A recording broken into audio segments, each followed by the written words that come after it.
Bíblia completa em um ano, dia 208. Isaías 37. Quando o rei Ezequias ouviu esse relato, rasgou as roupas, vestiu-se com panos de saco e entrou no templo do Senhor. Enviou Eliaquim, administrador do palácio, Sebna, o secretário da corte, e os principais sacerdotes, todos vestidos com panos de saco, ao profeta Isaías, filho de Amós.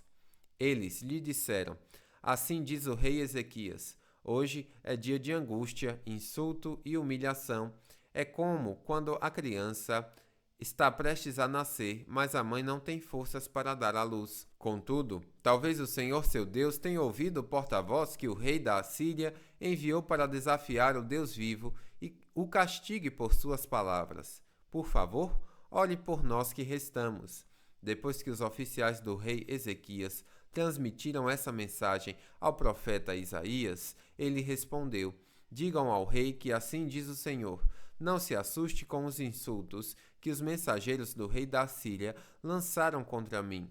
Ouça, eu mesmo agirei contra o rei da Assíria, e ele receberá notícias que o farão voltar para a sua terra. Ali eu providenciarei que ele seja morto à espada. Enquanto isso, o porta-voz partiu de Jerusalém e foi consultar o rei da Síria, pois tinha sido informado de que o rei havia deixado Laquis e estava atacando Libna.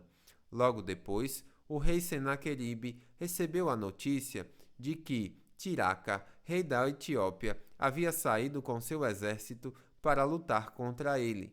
Então enviou seus homens de volta a Ezequias em Jerusalém com a seguinte mensagem: Esta é uma mensagem para Ezequias, rei de Judá. Não deixem que seu Deus, em quem você confia, o engane com a promessa de que Jerusalém não será conquistada pelo rei da Assíria.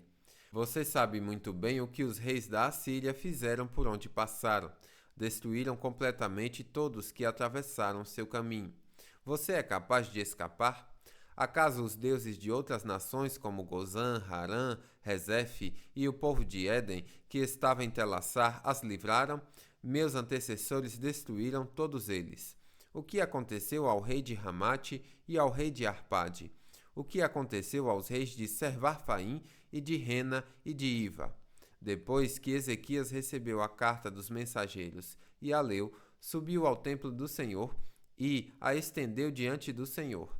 Então Ezequias fez esta oração na presença do Senhor: Ó Senhor dos exércitos, o Deus de Israel, que estás entronizado entre os querubins, só tu és Deus de todos os reinos da terra. Sim, tu criastes os céus e a terra. Inclina teus ouvidos, ó Senhor, e ouve. Abre teus olhos, ó Senhor, e vê. Ouve as palavras com as quais Senaqueribe desafia o Deus vivo. É verdade, Senhor, que os reis da Assíria destruíram todas essas nações. Lançaram os deuses dessas nações no fogo e os queimaram. É claro que os assírios conseguiram destruí-lo. Não eram deuses de verdade, mas apenas ídolos de madeira e pedra moldados por mãos humanas. Agora, Senhor, nosso Deus, salva-nos do poder desse rei. Então todos os reinos da terra saberão que somente tu, Senhor, és Deus. Então Isaías, filho de Amós, enviou esta mensagem a Ezequias: Assim diz o Senhor, o Deus de Israel: Visto que você orou a mim a respeito de Senaqueribe, rei da Síria, o Senhor profetizou esta palavra contra ele: A filha virgem de Sião o despreza e ri de você. A filha de Jerusalém balança a cabeça com desdém enquanto você foge. A quem você desafiou e de quem zombou? Contra quem levantou a voz? Para quem olhou com arrogância? Para o Santo de Israel. Por meio de seus mensageiros desafiou o Senhor. Disse: Com meus numerosos carros de guerra conquistei os montes mais elevados, sim, os picos mais remotos do Líbano. Cortei seus cedros mais altos e seus melhores ciprestes. Cheguei às suas maiores alturas e explorei suas florestas mais densas. Cavei poços em muitas terras estrangeiras e me refresquei com sua água. Com a sola de meu pé, sequei todos os rios do Egito. Mas você não sabe? Eu decidi tudo isso há muito tempo. Planejei essas coisas no passado distante e agora as realizo.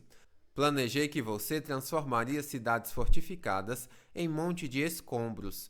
Por isso, seus habitantes perdem as forças e ficam assustados e envergonhados. São frágeis como a relva, indefesos como brotos verdes e tenros. São como o capim que surge no telhado, queimado antes de crescer. Mas eu o conheço bem. Sei onde está e sei suas idas e vindas. Sei como se enfureceu contra mim. E por causa de sua raiva contra mim e de sua arrogância, que eu mesmo ouvi, porei minha argola em seu nariz e meu freio em sua boca. Eu o farei voltar pelo mesmo caminho por onde veio.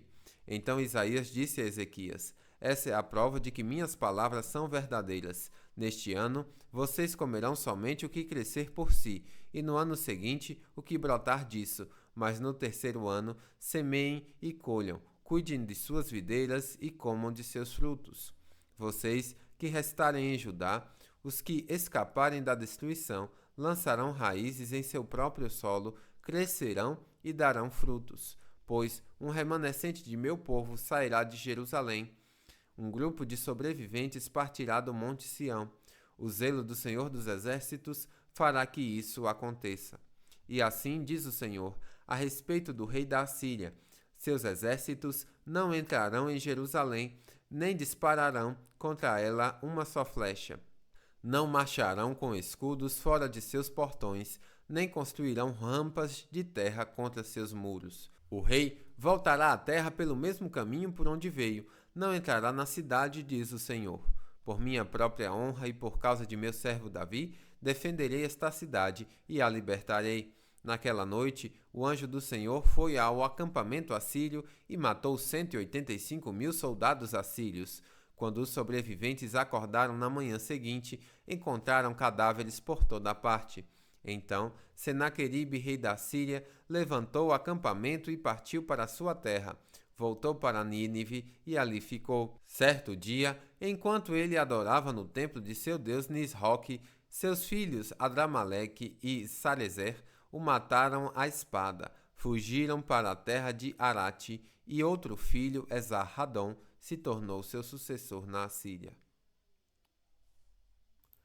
Bíblia completa em um ano, final do dia 208.